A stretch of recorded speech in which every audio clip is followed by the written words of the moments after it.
उस दिन का मुझे वेट है, मुझे इंतजार है उस दिन का जब भूषण को इन दोनों की इस केमिस्ट्री के बारे में पता चलेगा।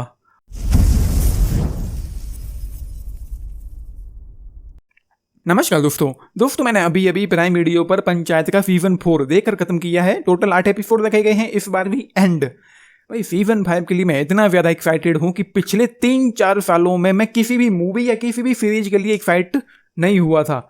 मैं बहुत ज्यादा एक्साइटेड हूँ सीजन 5 को देखने के लिए कि अब वहां पर होने क्या वाला है। एंड सीजन 4 को लेकर यह है कि भाई मुझे मजा आ गया है सीजन 4 को देख करके पूरी तरीके से। मतलब इस बार से शो में जो कॉमेडी है वो सीजन 3 से तो बेहतर है ही है। एंड सीजन 4 को देखते हुए मुझे बहुत मजा आया है। पिछले सीजन ने मुझे थोड़ा सा डिसअपॉइंट किया था, वो बात मैंने उस वीडियो में करी थी, वो यहाँ पर बोलने की जरूरत नहीं है। लेकिन मैं ये कहूंगा कि भाई पहले सीन से वो हमको अपने साथ एंगेज कर लेते हैं एंड सीजन फिनाले तक पूरी तरीके से हुक एंड बुक करके बांध करके रखते हैं। मुझे कहीं पर भी बीच में एक सिंगल मोमेंट के लिए ऐसा फील नहीं हुआ कि सीजन 4 डिप हो रहा है या राइटिंग को लेकर पेसिंग को लेकर स्लो हो रहा है या लेंदी हो रहा है। कुछ भी नहीं है, एपिसोड्स 1 बाय 1 निकलते चले जाते हैं एंड पता नहीं चलता है। सीजन 4 की जो कॉमेडी है जबरदस्त है। मैं खुल के हंसा हूं, जोर से हंसा हूं इस शो को देखते हुए, क्योंकि कॉमेडी जो है वो जबरदस्त है। चाहे पहले एपिसोड से लेकर के फाइनल एपिसोड तक बहुत सारे ऐसे मूवमेंट होंगे, लेकिन मैं 1-2 सीन्स के बारे में बोल देना चाहता हूं। सेकंड एपिसोड का टॉयलेट को साफ करने के लिए लड़ने वाला सीन हो, थर्ड एपिसोड में विनोद को बहलाने फुसलाने वाला सीन हो, वो कॉमेडी नहीं था लेकिन अच्छा था, उसमें कुछ बात थी। फोर्थ एपिसोड में रेड और बम बहादुर का ये वाला जो सीन था, और उसी तरीके से फिफ्थ एपिसोड में जब कुकर फटता है वो सीन हो, या उसके बाद भी बहुत सारे सीन्स थे जिनको देख करके मैं बहुत जोर से हंसा हूं इस शो को देखते हुए। एंड सीजन फिनाले जो था, प्लॉट पर मैं आता हूं, पहले थोड़ा बहुत आप लोगों को थोड़ा बहुत बता देता हूं। चीजें यूं होती हैं कि इलेक्शन आने वाले हैं एंड भूषण और प्रधान जी अपने अपने कैंपेनिंग में लगे हुए हैं एंड उसी दौरान ये सारी चीजें होती हैं, थोड़ा बहुत कैफ होता है, वो आप लोगों को इस शो में देखने को मिलेगा।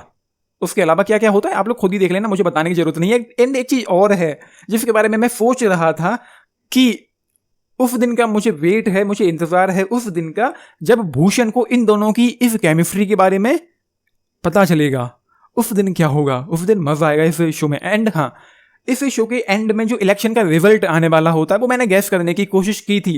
एंड मैं ये सोच रहा था कि इस बार वो लोग टीबीएफ वाले कुछ नया और कुछ हटके करने की कोशिश करेंगे, और रिजल्ट वही आया जो मैंने सोचा था, उन्होंने हटके किया है। उसके अलावा जो कहानी है वो अच्छी है, पंचायत शो है, आपको पता है ये शो कैसा है, आप एक सिंपल सी ही कहानी एक्सपेक्ट करेंगे एंड इट इज ऑब्वियस यार। मतलब अब आप टीबीएफ से, पंचायत से थेनोस या एंड गेम तो एक्सपेक्ट करेंगे नहीं, जितना आप एक्सपेक्ट करेंगे ये उससे ज्यादा बेहतर बन के निकल के आया है। तो स्टोरी लाइन हो, स्क्रीन प्ले हो, राइटिंग हो, पेसिंग हो, डायरेक्शन हो, ट्रीटमेंट हो, पोटेंशियल हो, ड्रामा हो, मसाला हो, कहानी हो, किरदार हो, दुनिया हो, सब कुछ ग्रेट है पूरी तरीके से। सीजन 4 को लेकर मैं ये कह देना चाहता हूँ, अलविदा 4.5 स्टार्स, क्योंकि आधी रात को देखते हुए मुझे जरा सा भी एक सेकंड के लिए बोरियत जैसी नहीं लगी है, या मुझे कहीं पर भी ऐसा नहीं लगा है कि सीजन 4 को देख करके देखते हुए छोड़ देना चाहिए, बाद में देखना चाहिए, या उस तरह की कुछ इश्यूज हों। पिछली बार भूषण से नफरत मुझे थोड़ी कम हो रही थी सीजन 3 में, क्योंकि कहीं ना कहीं वो भी सही था, क्योंकि प्रधान ने जो गांव को बांट रखा था आधा आधा करके, सीजन 4 में उससे नफरत होती है पूरी तरीके से। आपको नफरत होगी भूषण से, तो ये औसम है। बाकी विनोद को लेकर के आपको फील होगा, या इस शो में कहा भी जाता है कि वो बहुत भोला इंसान है, वो चीज़ औसम है, जाके देखो आपको मजा आएगा। एंड उसके अलावा इस शो की दुनिया, इसके किरदार, वो तो मतलब औसम है ही है, सब कुछ अपना सा लगता है। शायद इसीलिए ये शो इतना बड़ा हिट हुआ है, इसीलिए इतना ज़्यादा चल रहा है। तो परफॉर्मेंसेज आउटस्टैंडिंग है सभी की ही, पर्टिकुलरली ये नहीं कहा जा सकता कि कोई कमजोर था या कोई बहुत ग्रेट था, सब कुछ ही सब कमाल थे, ग्रेट थे इस शो में। बाई चांस अगर मैं बोल रहा हूं तो कह नहीं सकता हूं, लेकिन जहां तक मुझे याद है एक सिंगल गाली आपको सुनने को नहीं मिलेगी। आप लोगों ने ये शो देख रहे हैं, अपने टेक्स जरूर लेके बताना, बाकी हम लाइक शेयर सब्सक्राइब भी करना चैनल को, वीडियो को and. This is Nitish, thank you.